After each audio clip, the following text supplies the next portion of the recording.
I'd like us to draw a lesson from some biblical geography.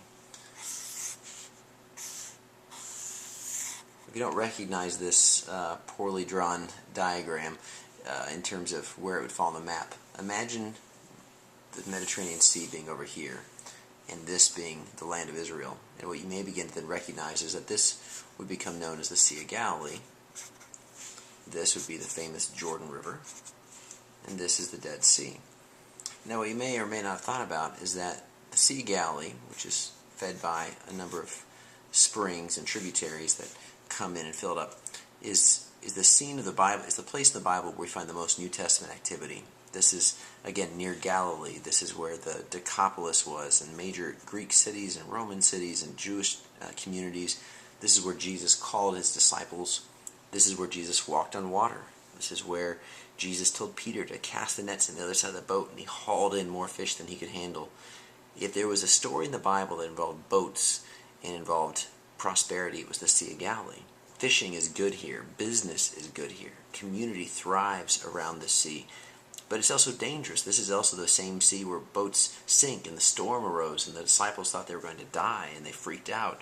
This is dangerous territory, but it's also where all the life is.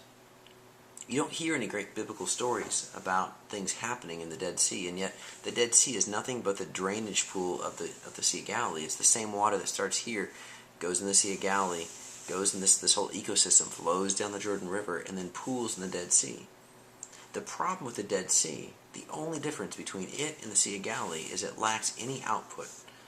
It just pools water and slowly evaporates and increases in its salt content to the point that it can't sustain life. And it's good for nothing other than mineral baths and old people who like to bathe and rest there for relief of pain. It's not dangerous, but it's not really safe either. It's this false sense of non-danger equals good, but there's no life there. And you see it demonstrated through the lack of towns, the lack of community. Well, if this diagram was to represent our spiritual life, I think we'd find a lot of parallels that left to our own devices, we all naturally gravitate towards the path of least resistance, and we find great comfort in the place where there's nothing pulling on us, where there's less storms, the water is shallower, where we can see what's going to happen. It's highly predictable. It doesn't scare us. And yet when we look back in our lives, spiritually and otherwise, we know it to be true that in the areas of greatest danger and where we're most stretched is also where we found the greatest reward, where we found God growing our faith and manifesting things and showing up in big ways. And yet, we have to always check, because our flesh drives us to want to drift down here to a place where it's just about us receiving and not about us being in the uncomfortable place where maybe we're just a little bit beyond our pay grade, just a little bit beyond our comfort zone, and all having to look to where Jesus is.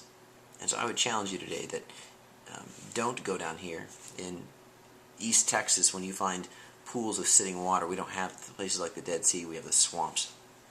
And if you go out near Houston and you see those sitting waters, you'll see thick film, this green film on top of the water, and it's pond scum.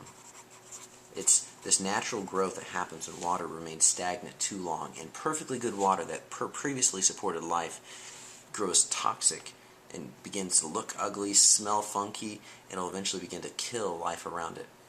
The same thing happens spiritually. We have to resist the tendency to become pond scum Christians and keep ourselves in the agitated waters that may keep us uncomfortable, but also keep us closer to Jesus.